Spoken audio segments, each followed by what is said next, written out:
Okay, hello everyone, welcome to tonight's episode. The title is The Mysterious Door of Consciousness Opens from the Inside. And really in this episode there's 3 points I want to get across. The first point is very phenomenal, and it is inspired out of a quote from the work of this poet named Rumi, Jalaluddin Maulana Rumi. And Rumi has this quote where he says, I have lived on the edge of insanity, on the lip of insanity, wanting to know reasons, knocking on a door. What does that mean? As if this dude has come to process this world and he's reached the edge of meaning, wanting to know reasons of phenomenology. Rumi says, I have lived on the edge of insanity, wanting to know reasons, knocking on a door. It opens. I have been knocking from the inside.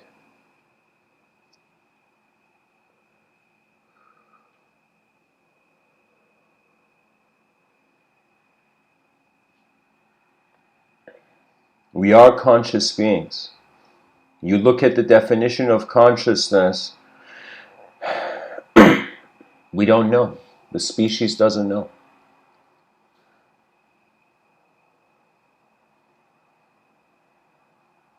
You know, the concept consciousness,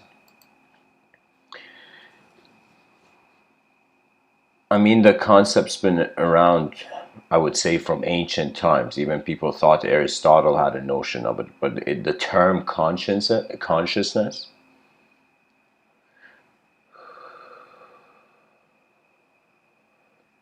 from the works of John Locke, and in the essay concerning human understanding,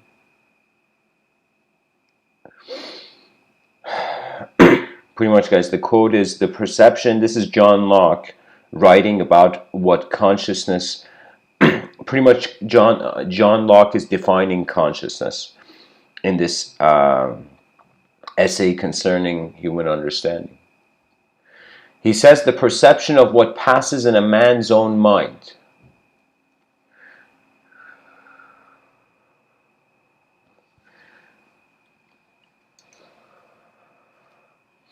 You know, we have another person by the name of Aldous Huxley. Aldous Huxley says there are things known and things unknown, and in between are the doors of perception. Rumi had come to the edge of his knowledge, and when he noticed the unknown, he felt the unknown was something he needed to get to, or something to find. I think the most supreme insight is really that you are the unknown variable in this equation of a visible world.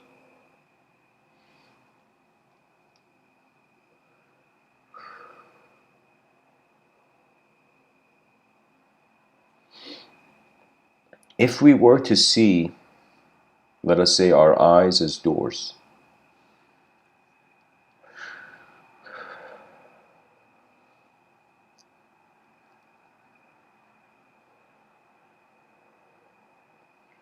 and these doors are the edge of your world.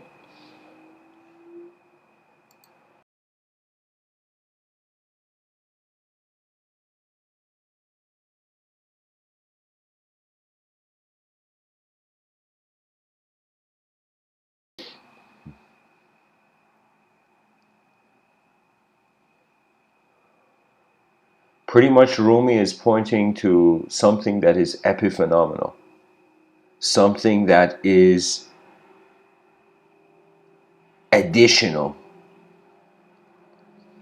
to the phenomena.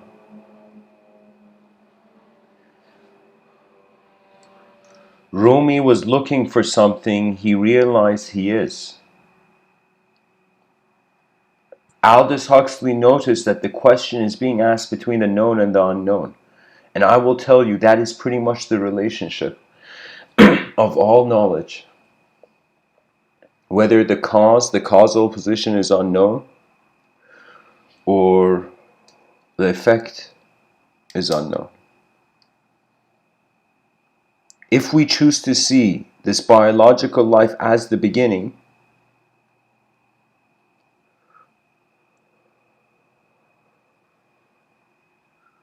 then our effect is limited to the cause. But if we see physical existence as the effect of a way more complicated or perhaps multidimensional process, then the origin is unknown. So you see, it's like that ultimate question: how does man somehow attain the unknown? How do you...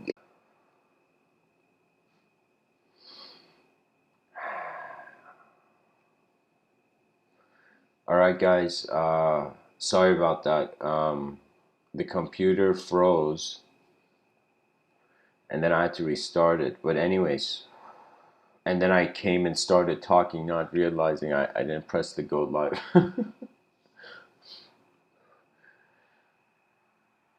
But very simply, I can return to where I was going with the talk. So that Rumi quote, that Aldous Huxley quote,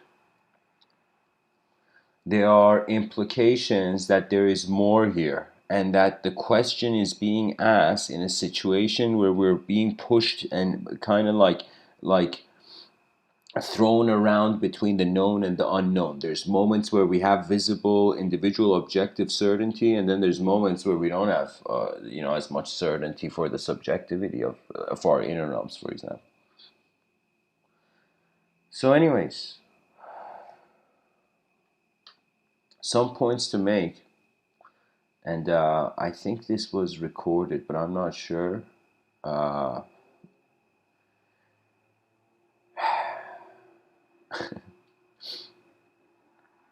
Alright guys, just quick recap in case I've said this. Pretty much John Locke speaks about the pretty much how we see consciousness today, or how we're treating it. That word was used by John Locke, in the 18th century. So this person defined it, and I found the statement here. I said it earlier, but there's a reason I'm recapping. It's going to build to my next point. Here we go. John Locke, in essay concerning human understanding, he says consciousness is the perception of what passes in a man's own mind. So you see, when we're wondering about consciousness, we're wondering not only about what is in the outer realms, but what is passing through your mind. Evolution has done something strange. An object has become a subject to itself. Now we're trying to wonder why. What is the subject? Now, the materialistic perspective is that we limit it to the visibility. That means, we define as far as we can see. And what's strange is the content of our mind, for example, memories, imagination, those aren't things you can see. You can't see them on the outside, but you see them from inside yourself. They're contents in the awareness and attention of the person from within. That means all these words I'm telling you, they're not me.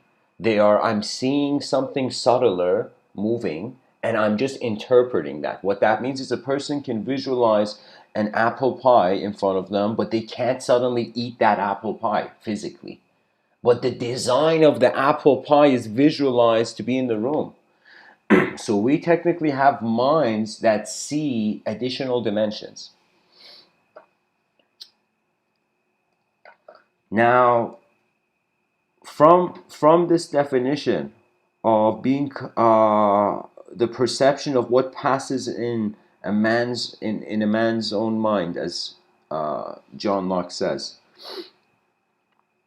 the point I want to make is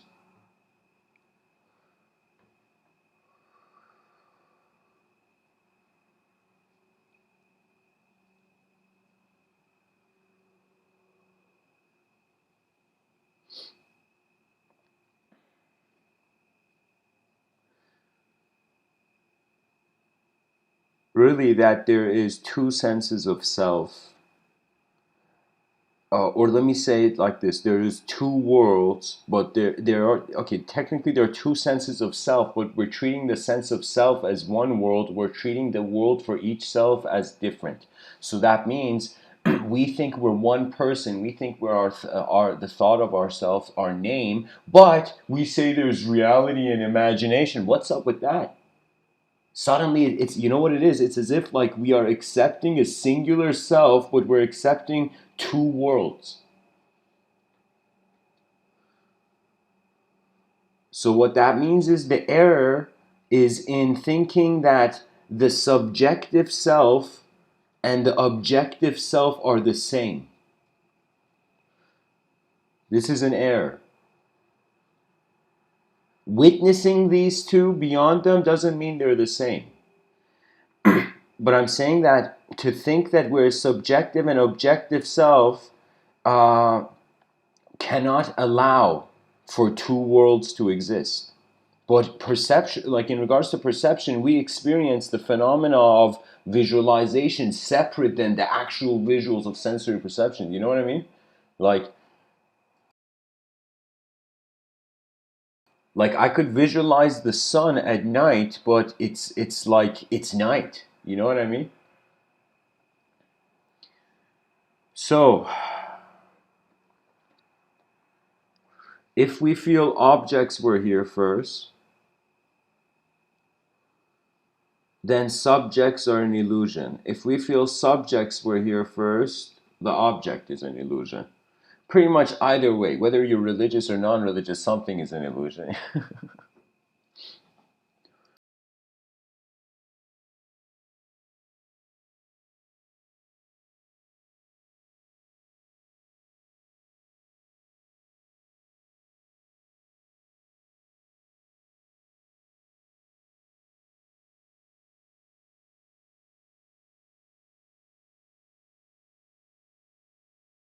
You know, we feel the universe can't be empty because we're here, and we can't. We feel at simultaneously we're thinking we can't be here if the universe is empty. If these particles that are being us are lifeless from the beginning.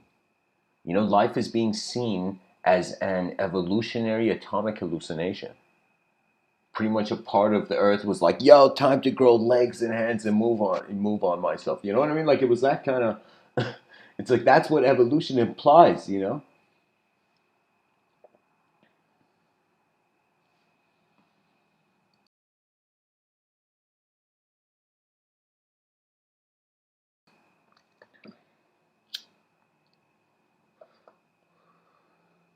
Now, to notice that to notice even the inner realm is an achievement on its own, to be honest. Many people go on most of their lives being defined by their inner realm, not noticing that what they see is not the only thing about sight that is accessible to them. That means when I realized I don't know, you know, there was a day I'd laugh. I realized what human being on this universe can possibly know everything. People may know everything in their own experience, but to know everything, you have to be the size of everything or bigger, you know? So you see, we are like the reflection of cosmic intelligence, like the moon's reflection on a dewdrop of grass, as the Zen masters would say.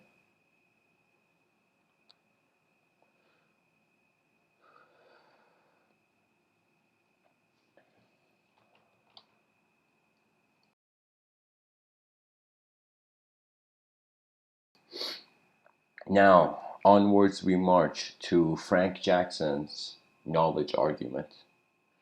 There is this concept of qualia. This was the part where I think it wasn't recorded and I was just talking. Uh,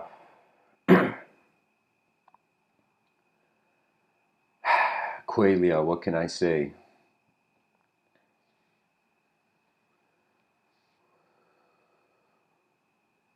It is the subjective it's experiential. It's the experience of existence,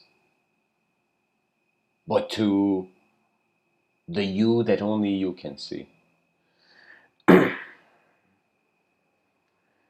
I would say that Frank Jackson did something very spectacular. And so I will actually read this for you.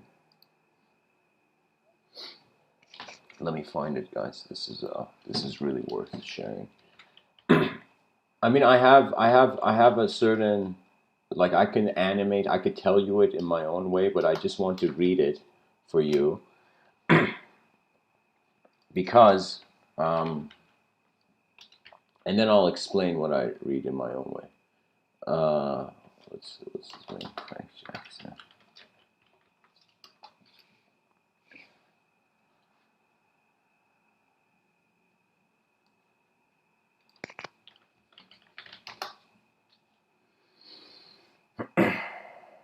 Oh, there we go. No, all right, nice. So the knowledge argument is known as Mary's room or Mary the super scientist, and it's a philosophical thought experiment proposed by Frank Jackson. You know, in an article he wrote called Epiphenomenal Qualia. You know, and pretty much his intention with this is to kind of show. Here it says the experiment is intended to argue against physicalism. Yeah. The view that the universe, including all that is mental, is entirely physical. The debate that emerged following its publication became the subject of an edited volume, There's Something About Mary, which includes replies from such philosophers as Daniel Dennett, David Lewis, and Paul Churland.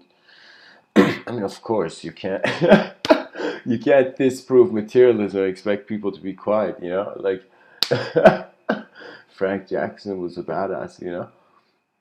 But anyways, guys, what is the argument? Let's go to the argument.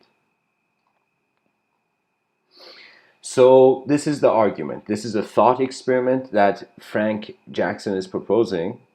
And I mean, I could totally, like, okay, I'll read it and then I'll tell you. Mary is a brilliant scientist who is, so this is the knowledge argument from Frank Jackson. Mary is a brilliant scientist who is, for whatever reason, forced to investigate the world from a black and white room via a black and white television monitor. She specializes in the neurophysiology of vision and acquires, let us suppose, all the physical information there is to obtain about what goes on when we see ripe tomatoes or the sky, and use the terms like red, blue, and so on. She discovers, for example, just which wavelength combinations from the sky stimulate the retina and exactly how this produces via the central nervous system the concentration of excuse me, how this produces via the central nervous system the contraction of the vocal cords and expulsion of air from the lungs that result in the uttering of the sentence "the sky is blue." What will happen when Mary is released from her black and white room or is given color television monitor? Will she learn anything or not? Okay.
So, guys, I will just continue reading. There was a bit more to that. So, what will happen when Mary is released from her black and white room or is given a color television monitor?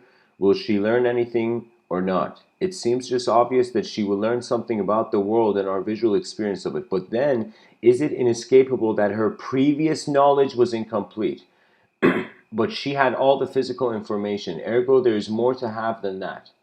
And physicalism is false. Do you know what that means? That means right now,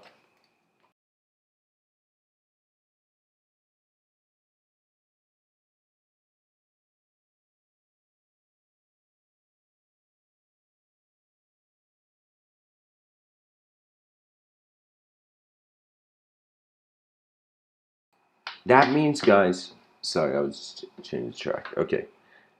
Guys, what that means is right now, let's say we entertain a pure materialistic lens. What does that mean? That means right now light is entering our eyes.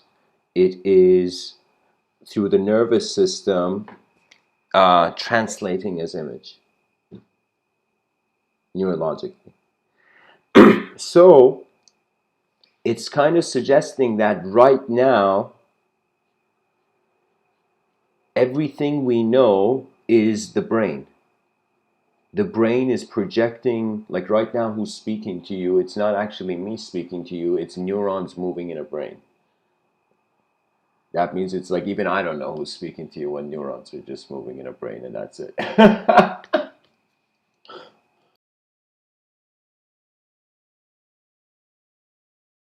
So what I mean is that we are considering that right now it's a materialistic hallucination. Okay? So this materialistic hallucination means there's nothing more than this. There's no, like right now, if we choose to say that everything is physical based, you know, in this, let's say in this moment, there's nothing immaterial, there's only matter, just pure matter. Now, if the person suddenly, just like the knowledge argument, Mary went outside the door, she saw it through a TV screen or whatever, like Mary suddenly saw a new color. And let's say Mary saw the color red, do you know? Then she would see there is something more. Do you know? So that meant the previous view that she felt it was just that is wrong when there's a new dimension. So novelty implies that what you thought was just materialism is like black and white. And so really, how long is humanity's, is our species' mind being abused by a coin being flipped in the void, you know? It's like, think about it, like for how many, like, you know, how many eons of different Jedis will there be in like the Star Wars movies, you know?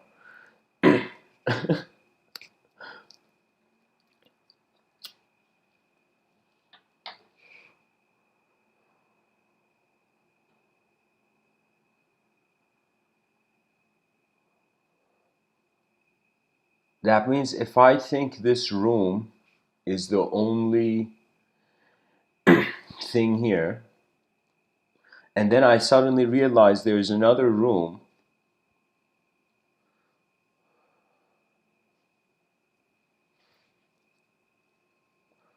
I'm thinking of like the planet, guys. I'm thinking like dimension-wise. It's like, have we left any room to know that we are wrong? You know, a system of thought that doesn't give away its own reverse engineering technically can become hostile. That means ideological systems have entrances, but they don't. Many of them don't have exits.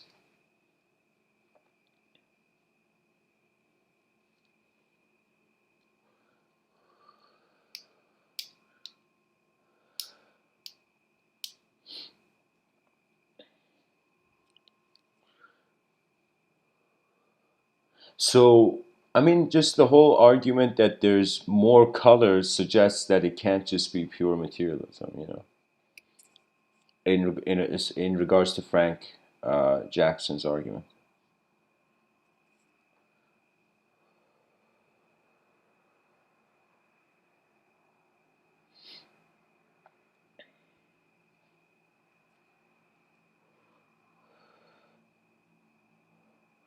An example, let's say another example I can share of the same argument would be like somebody thinking they're weak, then something happens, they endure through it, they realize they are not weak.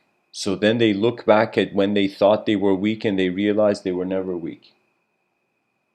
And it's the same thing, we are thinking we're just an object leading to a subject, but it's gonna probably reverse. Can you imagine? I could totally see, like, there's, that sometimes you see that it's like it's common that because we're different creatures, our DNA is different. We logically, it's impossible to 100% agree on everything, you know? So the only way agreement can be built is if it surpasses the ethnocentric whole one is in. So what does that mean? That means the idea of myself is like a sphere of information. But there is endless spheres.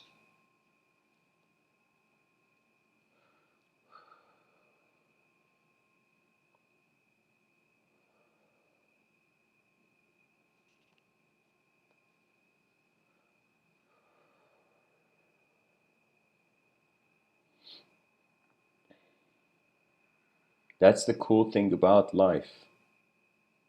Many people who they may suddenly look at their life and feel meaningless, you know, there's a lot of people on this earth. When you actually think about how many different kinds of minds are set into motion as I'm speaking, it's just phenomenal. You know, it's just like an honor to be part of a species. And this honor of the species hasn't even been properly found. We are right now not experiencing the greatest speed of our civilization. In my inner realms, I fathomed it. In my inner realms, there was like I've had moments where I don't know. It's as if like I felt like the simulation's gonna break. So my mind's like, all right, I'm alive now. Let me attempt. And so I've attempted to visualize as far as I can into the future.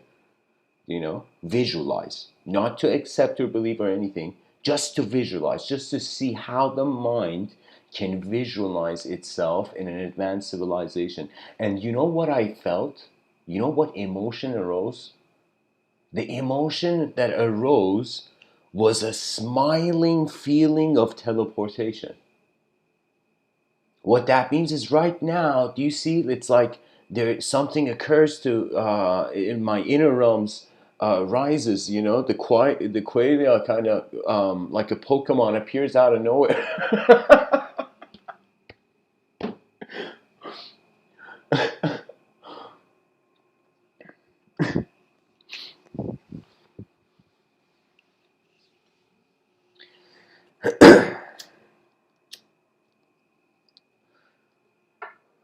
Let me tell you what I that. Let me tell you more about that feeling of how the future of the civilization is.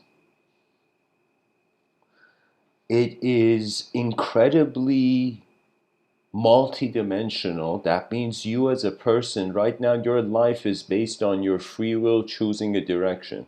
But in this advanced civilization, the emotion that was there, it was instant. It was as if, man, it's like we haven't realized something now that maybe in 1,000 years, the future generations will look back at us and be like, oh my God, our ancestors had no clue what they were. They had no clue that this whole time there was a symbiosis with the collective self of humanity. That what we think is individual beings is actually in other dimensions or collective beings. We think we are individual human beings, but we are, you can say, particular movement in a collective field of intelligence. Now, that collective field of intelligence, because right now I'm saying this in a civilization that's like Civilization 1.0, oh my God, after idol worship, it's like somebody slapped an object out of someone's hand and it's like, don't worship this. This isn't truth. And the person was like, okay, what do I do? And guess what? Instead of the person stopping the action of worshiping, we started worshiping language. That is why I say it is a divine instrument. People don't realize that when you speak, the mind of the Gaian mind comes to the surface, you know.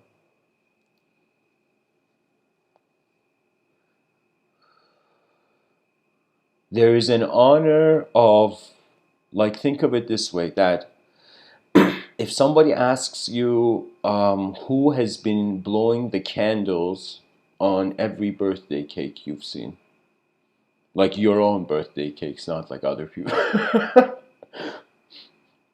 Every birthday candle you've blown, who is that that's been blowing it?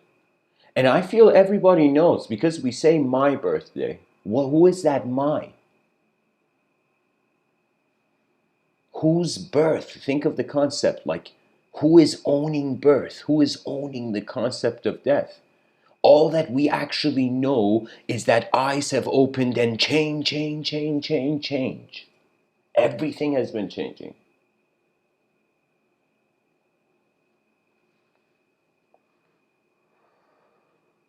And that's why natural grace is the biggest thing. See, like when you are, I don't know, it's like, if you care for the world, you get to see it. If you don't care for the world, you never saw it. It's as simple as that. And sometimes when you don't care for the world, you don't realize you are the world. You are a part of the world. So technically, you're not caring for yourself. And ask yourself, every person you see alive, every person you see walking on the street, every person, regardless of them acting weak or strong, acting with that kind of class or this kind of class, I am telling you, if you really looked at people's ancestors, it's just been a journey to just get by. That means the purpose of human beings is to efficiently get by. It's like, for me, when I like, honestly, guys, when I speak about an advanced civilization, I mean, the inner realms can, like, I can imagine such a superior advanced civilization, but it's like, it's not necessary, just enough to get by. That means we just need to change this system enough to get by.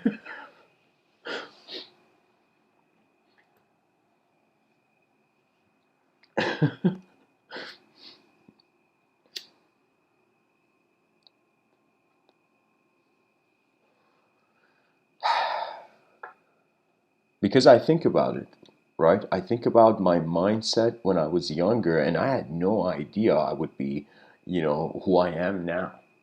So every time in my childhood I was getting overwhelmed, I was afraid, or I felt overpowered, or anything, whatever kind of pressure. Years later, I saw it was just an angle. So it's like, this is the cool thing. This is why those people who don't take themselves too seriously in a changing world, they actually enjoy it.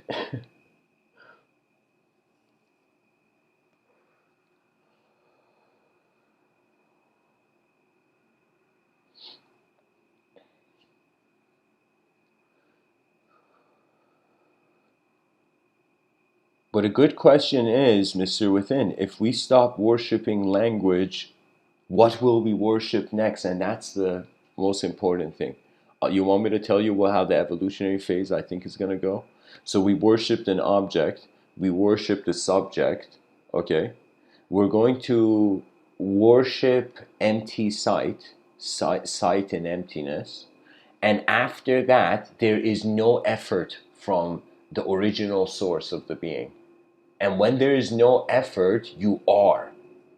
Do you know what I mean? That means it's like, I will tell you, like, if you, like, they never told you that, they never said this in lore, but in fantasy lore, but you can say in all those ideas of wizardry schools, if you went and asked one of the wizards, like, what's the point of this, man? Why do we have this school here? They would not say to reach utter power. It would be after, let's say, it's to become. It's to go on with the rest of the journey. Do you know?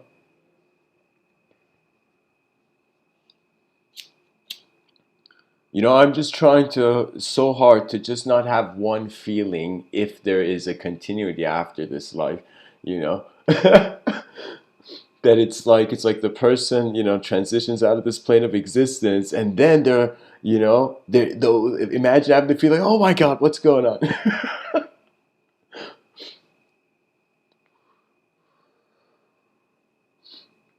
I'll tell you though, it's not because it's rhythmic, because we are not just the face in the mirror. Uh,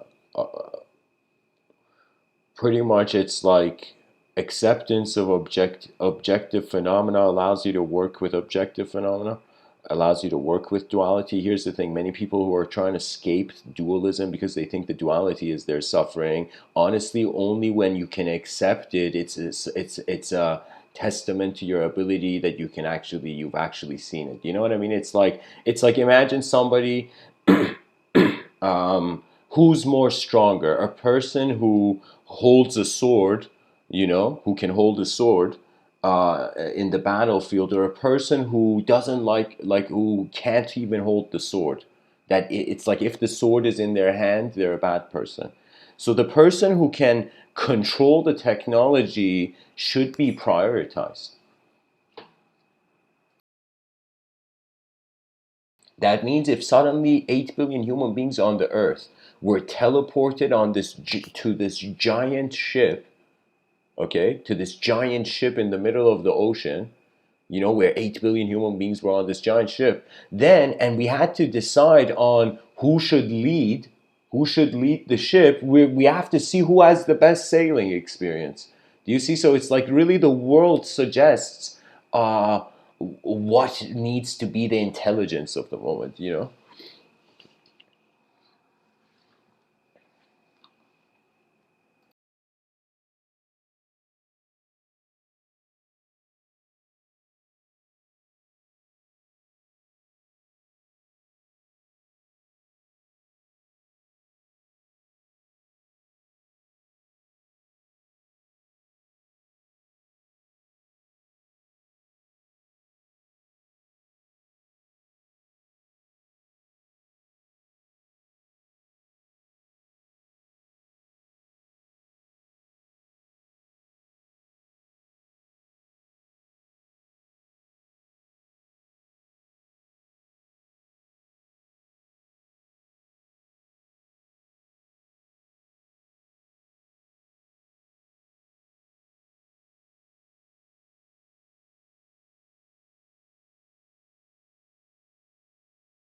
So, guys, a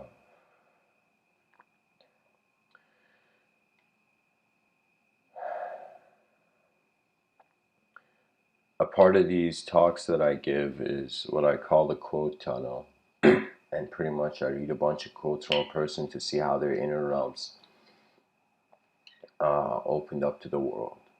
So, John Locke, you can say, the person who's responsible for the term consciousness, which now is like one of the greatest mysteries for the human species. So he says, all mankind, being all equal and independent, no one ought to harm another in his life, health, liberty, or possessions. And you know what John Locke is implying? That means you gotta not care for a person's just physical life, but also care for a person's inner life, their mind's life, the life of their mind, who they are when no one is watching. So what it is the best thing is to kind of drop the mentality of branding people as good or bad, and just seeing that people are unknown. Everybody has an unknown mind because its potential is unknown based on their free will. So we're unknown mind in known bodies. So the best thing the bodies can do is honor the space where the body requires to present its mind. You know, John Locke says the end of law is not to abolish or restrain, but to persevere and enlarge freedom. For in all the states of created beings capable of law, where there is no law, there is no freedom. You know why John Locke is saying this? Because laws are basic. Like literally, it's like the law of eating food, or you starve to die. You starve and die. You know what I mean? It's kind of like in nature. It's pretty much a suggestion that we stepped away from the actual jungle into the concrete jungle. Now, when we were a creature in the ecosystem was our law. We were all abiding by the ecosystem. When you see animals, of course they don't have, I mean, we can't know, but like I'm saying, they don't have like conscious personalities like us, at least, so they don't have a capacity to perceive law like us, but creatures, they abide by law. Do you know? That means you don't see like a deer having an ego. It's like, how dare this lion growl at me, let me go and like, uh you know stomp on the ground in front of the lion. You see, no, the deer doesn't have that ego, you know. So man, by leaving the natural ecosystem where nature's law was holding us, now we have come somewhere where we are inputting the law that is influencing all those people being even born into the system every day. So law is kind of crucial, and you can say law, I mean, when it comes to discipline, it's like your principles. It's like how you have accepted outcome. Anyways, John Locke says fashion for the most part is nothing but the ostentation of riches. John Locke says fortitude is the guard and support of the other virtues. John Locke says, I have always thought the actions of men the best interpreters of their thoughts.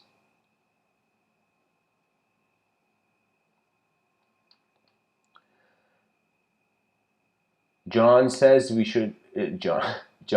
says we should have a great fear of disputes in the world if words were taken for what they are, the signs of our ideas only, and not for things themselves.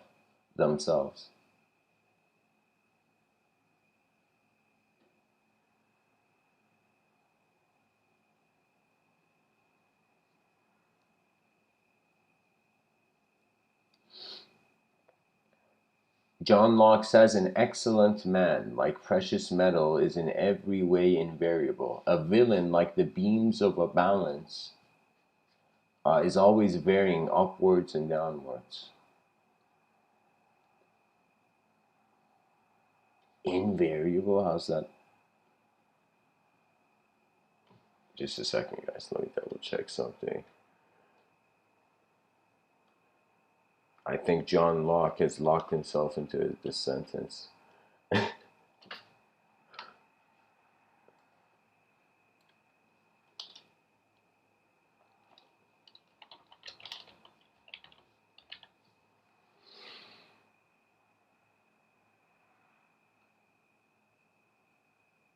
Oh my god.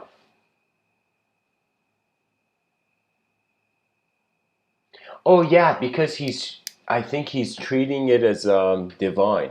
He's treating the excellent man as divine.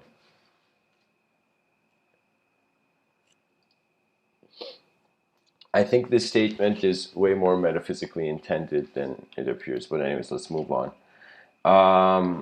John Locke says, our incomes are like our shoes. If too small, they gall and pinch us, but if too large, they cause us to stumble and to trip. John Locke says, all wealth is the product of labor. John Locke says, government has no other end but the preservation of property.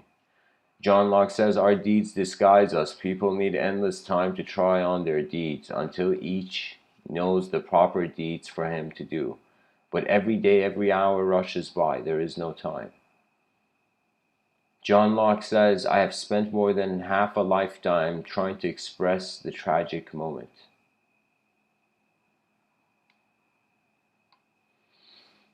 Context out of range. John Locke says, reading furnishes the mind only with materials of knowledge.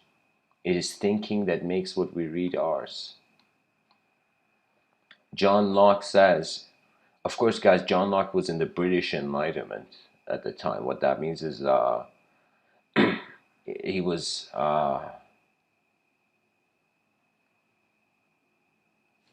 reason was his telescope. He says it is of great use to the sailor to know the length of his line, though he cannot with it fathom all the depths of the ocean. John Locke says the reason why men enter into society is the preservation of their property. John Locke says no man's knowledge here can go beyond his experience. John Locke says reverie is when ideas float in our mind without reflection or regard of the understanding.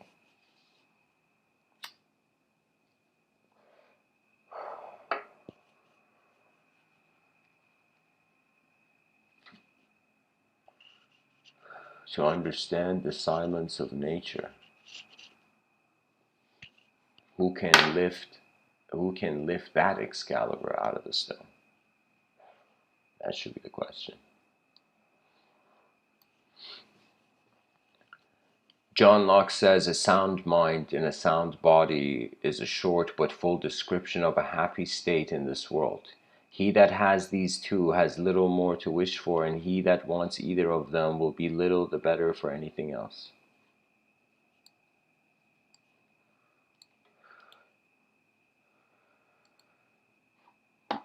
You know, everybody's talking about balance in life, but it's like, what if the universe is imbalanced, you know?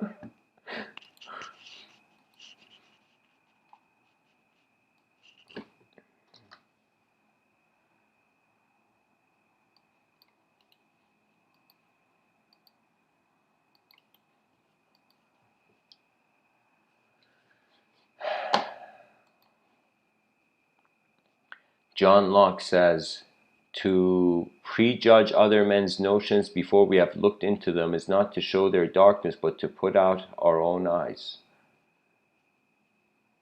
John Locke says there cannot be greater rudeness than to interrupt another in the current of his discourse. Yeah, in case, unless like if the house was on fire or something, like, yeah, you gotta interrupt in those moments. But yeah. You know, John Locke, of course, guys. John Locke is his work has had a visionary influence. John Locke says to love our neighbor as ourselves is such a truth for regulating human society that by that alone one might determine all the cases in social morality. John Locke says, I attribute the little I know to my not having been ashamed to ask for information, and to my rule of conversing with all descriptions of men on those topics that form their own peculiar professions and pursuits.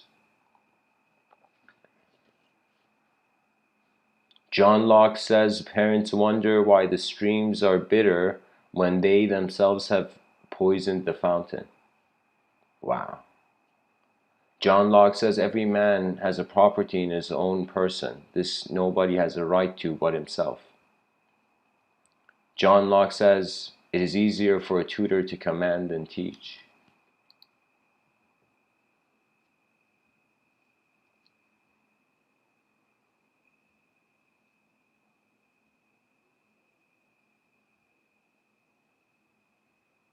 John Locke says one unerring mark of the love of truth is not entertaining any proposition with greater assurance than the proofs it is built upon will warrant.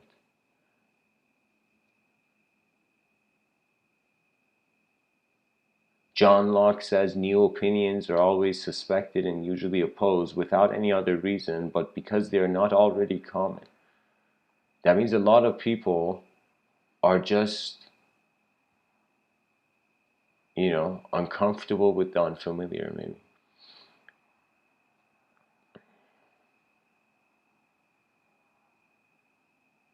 John Locke says education begins the gentleman, but reading, good company, and reflection must finish him.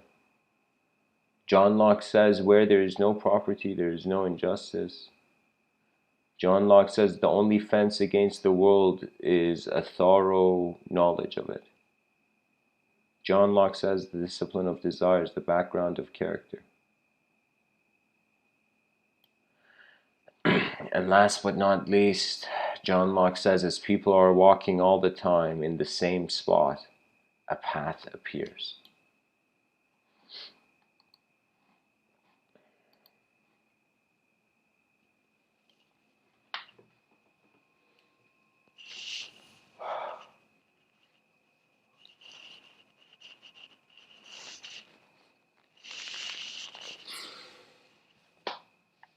Okay. How do we open a door that we're being? It's like, what can man do with the unknown when we've declared it unknown, you know? The educational system is just literally like, it's hilarious. It's uh it's like painting over the child's face, and the child can't see more than that painting.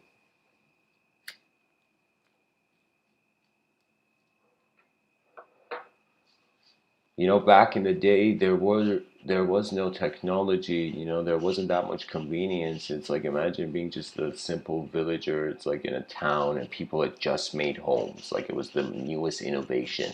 You know, where like, yo, it was blowing people's minds. Let's say when people started making houses or something. Now imagine you're a person in the middle of nowhere. Technically, that's what Earth would mean to you. Nobody is born suddenly with a vocabulary of all, like, you know, of the meaning of life.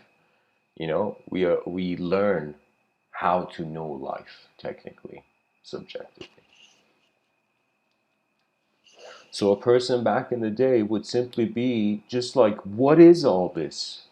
Just a question as simple as that is enough to start the greatest journey of the lifetime.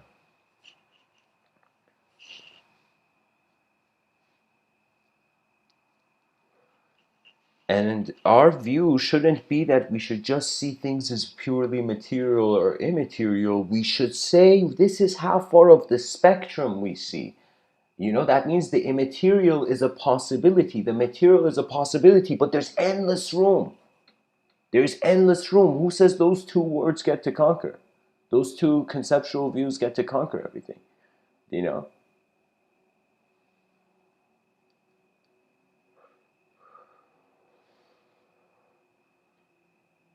Because I'm telling you, as a person speaks, it becomes impossible not to see an internal journey. That internal journey through image, literally like frames of a film, as you move in the outer realms and you are aware of the inner realms prior, then you can totally see everything that you can see the echo of your outer realm, but within yourself.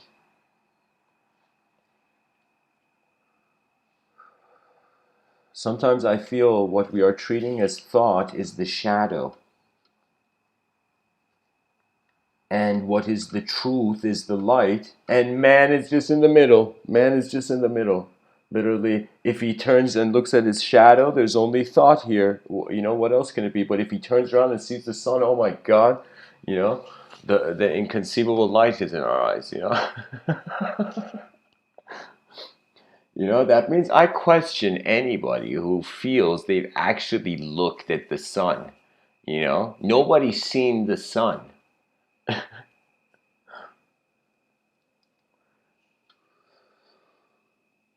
That means this is phenomenal, that light is an energy carrier system. And me personally, in my school of thought, like I have like I mean, it's too much to bring up for the tonight, but it's like I have a theory on evolution. Okay, whatever. I have a theory on evolution where I'm saying that light, so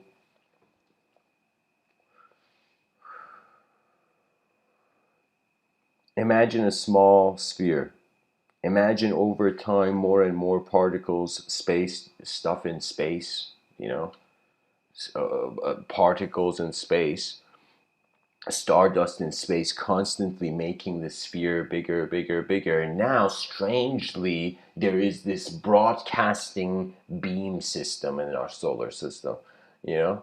So the sun is giving off light beams, and because light is an energy carrier, you know, it's the smallest unit of energy, you can say, that it's being carried by light.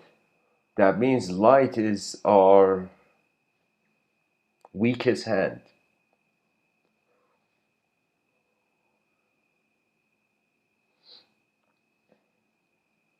So imagine inside light.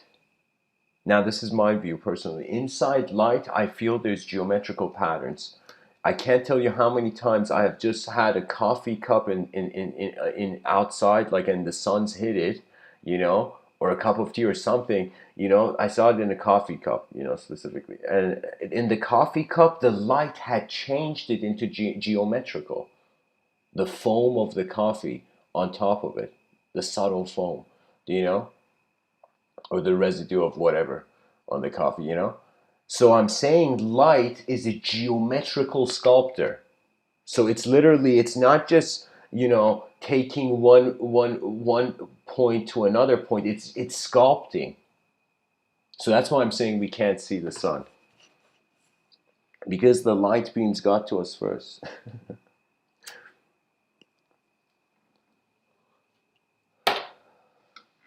So my view was that, okay, if the earth is made of endless stuff gravitating towards it to make it into a bigger rock, so that it could technically be that there's endless, I call them potentially intelligent particles in Earth, like grains, like dust from one planet you could even fathom, or whatever was in the atmosphere, or whatever. So that means light activates certain potentially intelligent particles geometrically, and these are all how did I say it?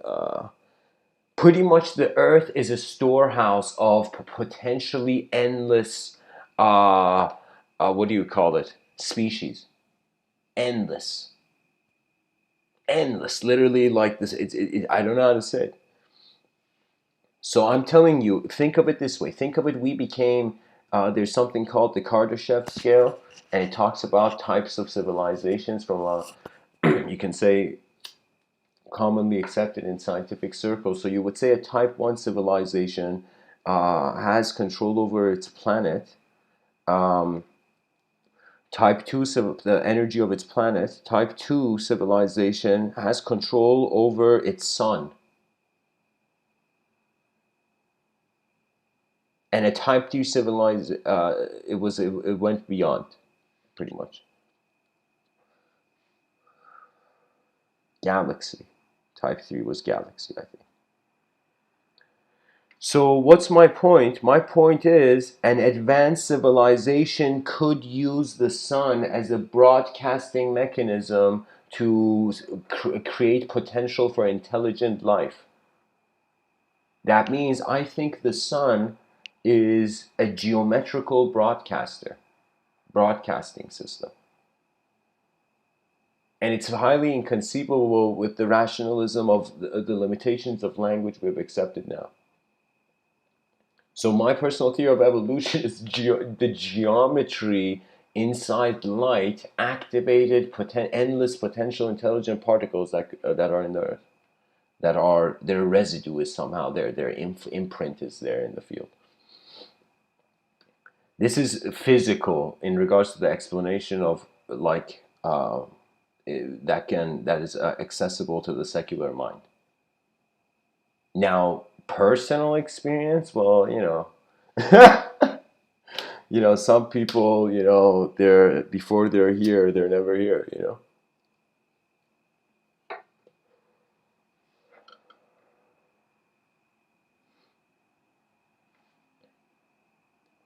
The brain is like endless levels. It's like endless doors. Every moment feels like I'm opening a door. All right, next moment. All right, next moment. And all these moments take energy. They take something. That means you can't live a day without something changing.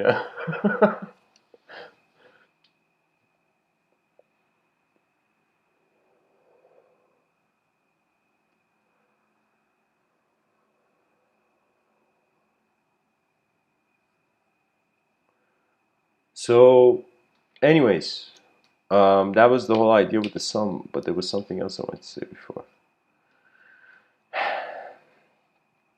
Because it's changing, we can't be certain of the material or the immaterial, pretty much. And language is our own, pretty much we discovered, like how we've realized we can kind of create fire. We realize, oh, no way, we could connect abstract subjective symbols that exist in our conscious experience to objects, you know?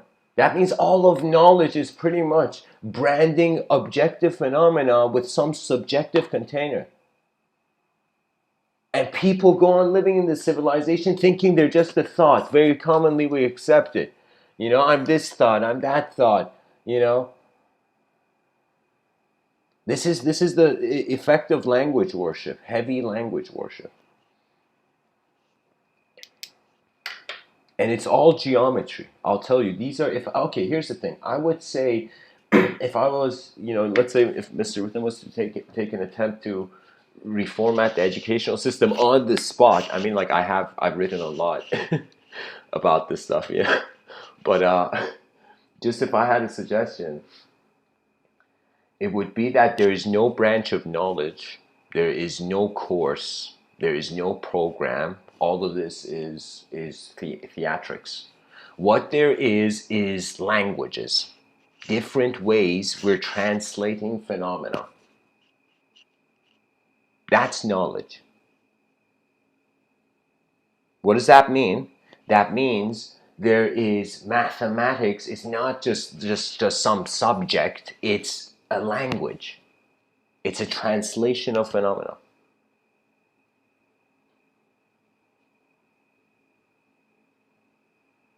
Physical movement is a translation, is a language.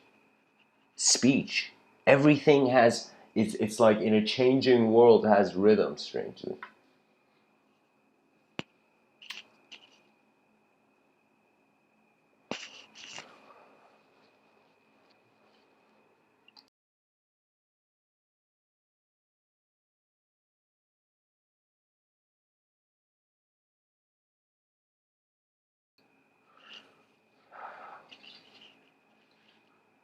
When Rumi says, the door opens from the inside, it opens, I've been knocking from the inside, he means that particles in a field tried so hard to see something outside of themselves as the truth, only to realize there are particles in a field.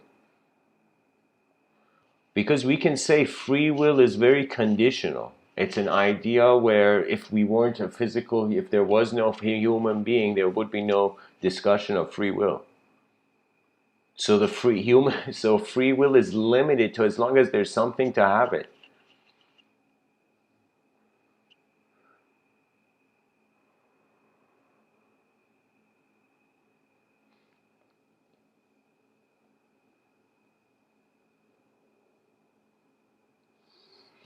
Anyways, guys, thanks for listening.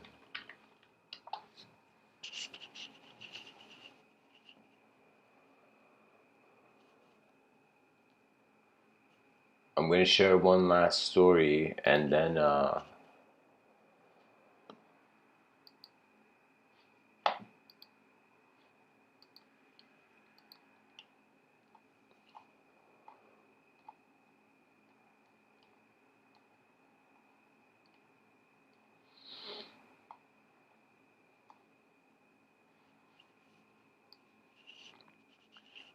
so guys, after every talk there's Discord group discussion, and I tend to choose a topic for it. So the topic for tonight is going to be music.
Okay, guys, the story to end off the talk.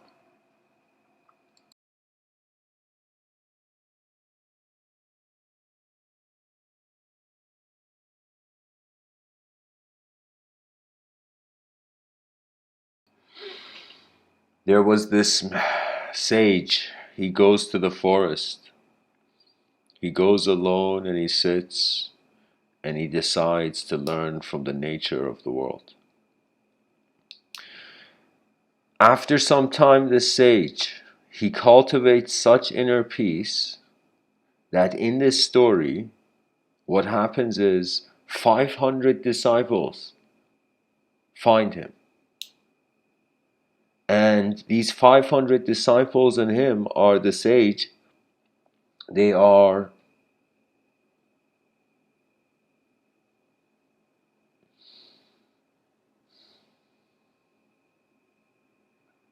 there is one of the disciples, they're in the forest pretty much meditating, cultivating inner peace. There's one of the disciples that is smiling. And this disciple is strangely in all the circumstances, all the other disciples, 499 other disciples, all of them, their mindsets changing. But this one disciple is always just smiling. He's just smiling the whole time. And only the sage knows why this disciple is smiling. Nobody else knows. But this is a disciple, this one disciple, the smiling disciple.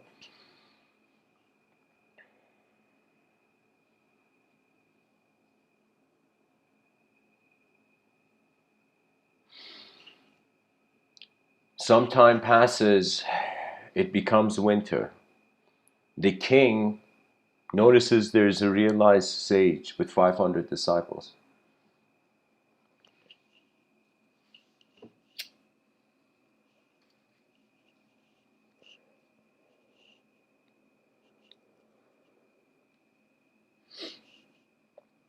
The king says to the sage and the disciples, come to my kingdom and you'll have food and everything.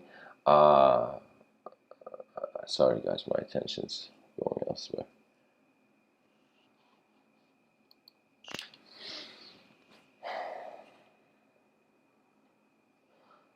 Pretty much they're in the forest. During winter time they go to the kingdom. The king's whole idea is that he has so much things he's struggling with. His wives are fighting to forward their prince in the council. He doesn't know who to trust, and then there's the other kingdoms, being at war and all this. And so this king, who wanted this sage and the community to be close, strangely can't find time to come and see these sages, and the day comes that they're about to leave to see the sage and the 500 disciples. As they're about to leave, the king arrives into the kingdom, and he goes up to the sage and says, "You are an old man, stay in my kingdom and counsel me, and let your disciples go into the forest and cultivate wisdom." Something like this. And the sage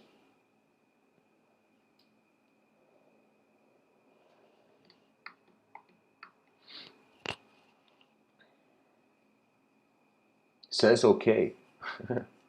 In the story, how the story goes, the sage says, "Okay." But the sage goes to the smiling disciple and he says, You are the uh, sage now. You are the guru now." So what happens is the sage stays with the king, and all of them go back into the forest, and years pass by, and the sage is counseling the king, and the king is making good decisions and all that. Things are going well, you know. The smiling disciple that goes back with all the other disciples, they cultivate so much inner peace that it's as if he comes back one day, the smiling disciple alone, to see the sage, his previous, guru or whatever.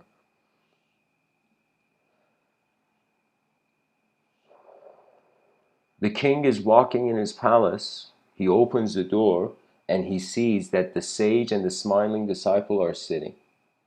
And the king walks into the room, and the smiling disciple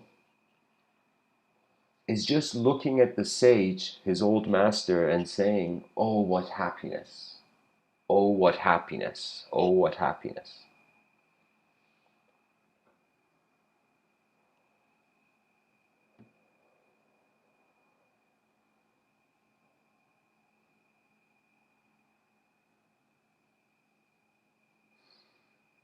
The king gets offended. He's a king. I mean, the sage is cool, but like, the disciple of the sage not showing respect to the king is ego arises. And the king looks at the sage and says, "Your disciple has sat here so much, not doing anything, that it seems something's gotten into his head. He's just saying, 'Oh, what happiness, oh, what happiness.' Look at this lazy disciple." And midway, the sage stops the king and says, "Hang on, king, you don't know something." And the sage says, "This smiling disciple used to be a king. He used to have armored men guide him. But he renounced that life and came to the forest and became a disciple. Now he has understood true happiness." And the king just looks at the smiling disciple with goosebumps and a shock. That it's like there's a reason that guy wasn't acknowledging the other king, because he'd been through that simulation before. Oh, what happiness. That's pretty much the algorithm that our hope is based on.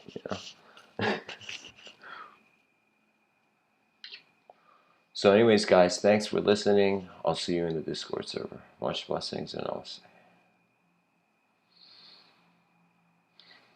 Oh, and did I say, "Oh, what happiness, oh, what happiness"?